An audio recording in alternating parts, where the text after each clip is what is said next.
लेकिन ये तो और अपनी फजीहत ही करवा रहे हैं ये सब बोलकर संजीव श्रीवास्तव जी।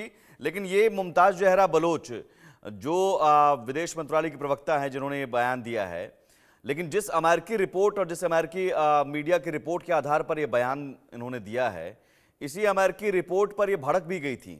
जब अमेरिकी रिपोर्ट में कहा गया था कि पाकिस्तान के आम चुनाव में धांधली हुई है, तब तो भड़क जाती हैं कि ये अमेरिकी रिपोर्ट खारिज कर देती हैं। आज उसी अमेरिकी रिपोर्ट पर, अमेरिकी मीडिया की रिपोर्ट पर इन्हें भरोसा है। देखिए, एक ऐसा राष्ट्र जो कि आतंक परस्त रहा है, दुनिया के सबसे बड़ा आतंकी ओसामा बिन लादेन जिस राष्ट्र में पाया गया, जिस राष्ट्र की जो खुफिया एजेंसी अपनी एक्स्ट्रा जुडिशियल किलिंग्स के लिए और तरह तरीके की साजिशों के लिए कुख्यात रही है, ऐसे राष्ट्र के प्रवक्ता के द्वारा अगर कोई भी बात इस तरीके की की जाती है तो वो हास्यास्पद ही है और उसको कोई गंभीरता के साथ नहीं लेगा।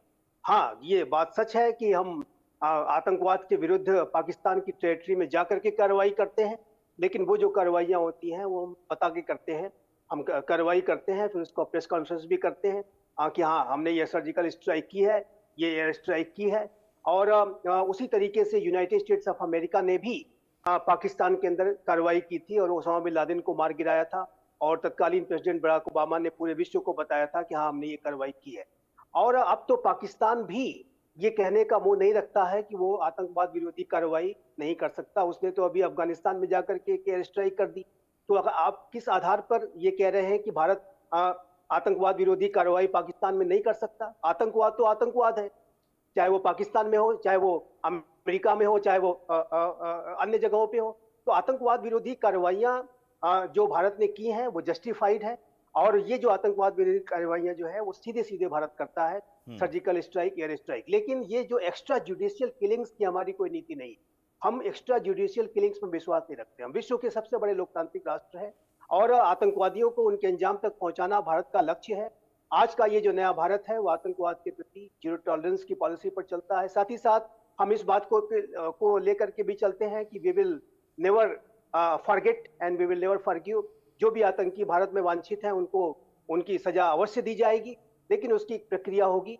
और इस तरीके की एक्स्ट्रा जुडिशियल किलिंग्स के माध्यम से भारत ऐसे असैसिनेशन इत्यादि कराने में विश्वास नहीं रखता। अगर ये कोई कराता है तो ये पाकिस्तान की खुफिया एजेंसी, जैसे कि मैंने बताया, वो इसके लिए कुख्यात रही है। अपने नागरिकों की ही हत्या उन्होंने लगातार कराई है, चाहे वो पत्रकार हो, चाहे वो सिविल राइट लीडर्स हो, लॉयर्स हो। और अभी तो DGISI को जो है एक रेयर प्रेस कॉन्फ्रेंस भी करनी पड़ी थी, क्योंकि इमरान खान ने एक बड़ा आरोप लगा दिया था कि जो केनिया में एक पत्रकार, जो पाकिस्तानी प्रोमिनेंट पत्रकार थी, उनकी हत्या ISI ने कराई है। तो ISI को अपने बचाव में सीधा सीधा आने पड़ा था। तो ये जो आरोप लगाने से पहले अपने गिरेबान में झांक करके देखना चाहिए। और उसके लेकिन बाद इतना तो इस है तरीके की बातें देवनाथ जी, इतना तो है कि अब रॉ में क्षमता है और हमने साबित भी कर दिया। वो खतरनाक मिशन तमाम जो हैं, अगर इतिहास उठाकर देखें, जब परमाणु हथियार बनाने की फिराक में पाकिस्तान था और दुनिया से छिपा रहा था, तब बिल्कुल हमने पूरी दुनिया के सामने पोल खोल दी थी और बड़े बहुत अलग तरीके से कि वहाँ जो काम कर रहे थे वैज्ञानिक या जो काम करने वाले थे, उनके बाल के नमूनों का DNA रिपोर्ट हमने दिखा दिया था कि साहब देखिए उसमें केमिकल है। जी हाँ, रॉ जो है दुनिया की बेहतरीन जासूसी एजेंसीज में से एक है। जितने प्रोफेशनल्स हैं दुनिया में, इंटेलिजेंस प्रोफेशनल्स, वो रॉ को KGB, CIA और तो और मोसाद के बराबर ही मानते हैं। ये गौरतलब बात है कि मोसाद और रॉ मिलकर कई एक्टिविटीज को अंजाम दे चुके हैं, इसमें कोई शक नहीं है। लेकिन पाकिस्तान का जो ये आरोप है, ये मनगढ़ंत आरोप है। हम याद कर सकते हैं कि इसी तरह के कुछ मनगढ़ंत आरोप कनाडा ने भी और अमेरिका ने भी भारत पर लगाए थे। उस वक्त हमारे विदेश मंत्रालय के प्रवक्ता ने साफ साफ कहा था कि भारत का ऐसा कोई भी विचार आतंकवादियों को सफाया करने में या उनको न्यूट्रलाइज करने में अमेरिका में भी नहीं है, कनाडा में भी नहीं है। लेकिन हाँ, मैं फौज में था, एयरफोर्स में था, ऑपरेशन से लिंक था, तो मैं आपको बता सकता हूं कि जो भी intelligence raw ministry of defence को मुहैया कराती है वो बहुत ही सटीक होता है, उम्दा होता है, एक्यूरेट होता है। रॉ जो है दुश्मन से हमेशा एक कदम आगे रहते हुए दुश्मन की खबर हमारी मिनिस्ट्री ऑफ डिफेंस को देता है, विदेश मंत्रालय को देता है। जी। बिल्कुल। और मेजर शाह, अब कई सारी फिल्म भी बनी हुई हैं जिसमें पोखरण परमाणु परीक्षण को लेकर हमने कैसे दुनिया को बेवकूफ़ बनाया, तो उसमें भी बड़ी भूमिका रॉ की रही। ऑपरेशन स्माइलिंग बुद्धा, या फिर कुछ ऑपरेशन और भी हैं, स्नैच ऑपरेशन या ऑपरेशन लीच, ऑपरेशन कैक्टस, इस तरह के तमाम ऑपरेशन हैं। बिल्कुल रॉ सक्षम है। अगर ज़रूरत पड़े तो पाकिस्तान में घुसकर हम मार सकते हैं, लेकिन हमारी पॉलिसी ऐसी नहीं है। बिल्कुल आपने सर सही फरमाया, बिल्कुल दुरुस्त फरमाया। और कई सारी फिल्में बन रखी हैं जिनके, और मेरे पास मैं भी सौभाग्य हुआ है उन फिल्मों में मैंने अलग अलग गेटअप में, चाहे हैदर हो, चाहे बजरंगी भाईजान हो, चाहे मौजी हो, उनमें अलग अलग गेटअप के साथ मैंने काम किया। उसमें हमने पूरी रिसर्च तैयारी के साथ वो किरदार निभाए थे, तभी वो फिल्में भी हिट हुई। देखिए, पाकिस्तान की प्रॉब्लम क्या है? पाकिस्तान की प्रॉब्लम ये है कि वो दुख नहीं है अपने दुख से, वो दुखी नहीं है, वो पड़ोसी के सुख से दुखी है। इसलिए वो इल्जाम लगाते हैं पड़ोसी पे कि वो पड़ोसी ये कर रहा है, वो कर रहा है, फलाना ढमकाना, ये वो।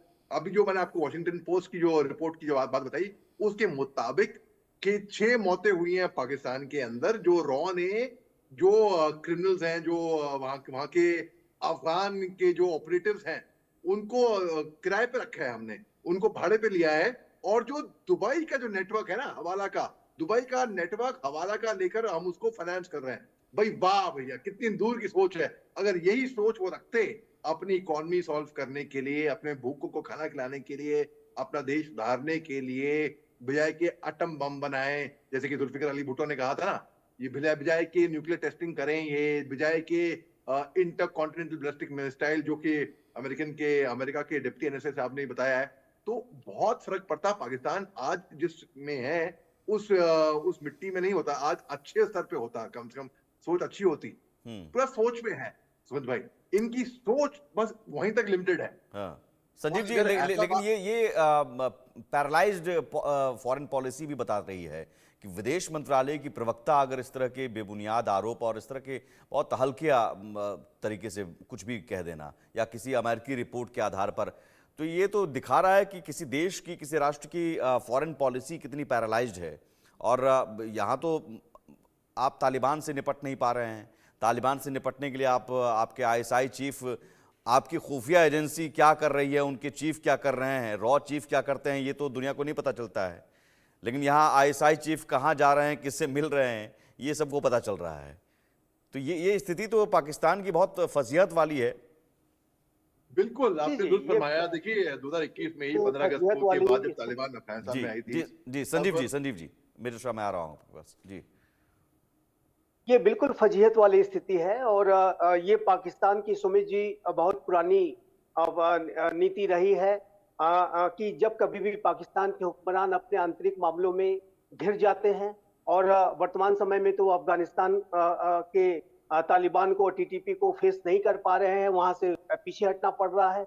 ऐसे में वो सारा अपनी जो विफलताओं का जो ठीकरा है वो भारत के ऊपर छोड़ना चाहते हैं, और वो भारत विरोधी एजेंडा को का इस्तेमाल करते हुए वो अपनी स्किन्स को बचाने की कोशिश करते हैं। ये जो बलोच पाकिस्तानी विदेश मंत्रालय की प्रवक्ता का ये जो बयान है, वो उसी तरीके से एक डाइवर्जनरी टैक्टिक्स है, ताकि जो पाकिस्तान की आवाम का जो ध्यान है वो भारत के फ्रंट पे चला जाए और ये जो हुक्मरान अपने आप को बचा सके। तो ये पाकिस्तान के हुक्मरानों की पुरानी नीति रही है।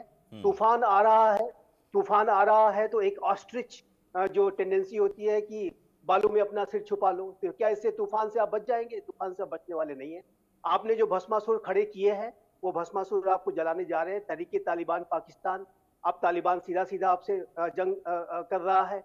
और यही जो पाकिस्तान के जो आईएसआई थी, वो कभी तालिबान को खड़ा करने में अपनी पूरी ताकत, और अभी हाल के समय में अगर बात करूं 2021 की, तो डीजीआईएसआई ने काबुल के में बैठ करके पंजशीर के ऑपरेशन को अंजाम दिया था।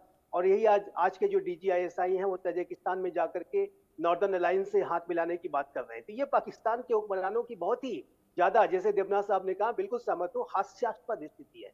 इससे बिल्कुल सर, मुझे लगता है कि हास्यास्पद, फजीहत, बेइज्जती, इन शब्दों से भी ऊपर उठ चुका है पाकिस्तान। और कुछ नया शब्द अब हमें आपको तलाशना पड़ेगा पाकिस्तान को संबोधित करने के लिए। बहुत शुक्रिया यूके देवनाथ जी, बहुत शुक्रिया मेजर शाह, बहुत शुक्रिया संजीव श्रीवास्तव जी चर्चा में जुड़ने के लिए। आगे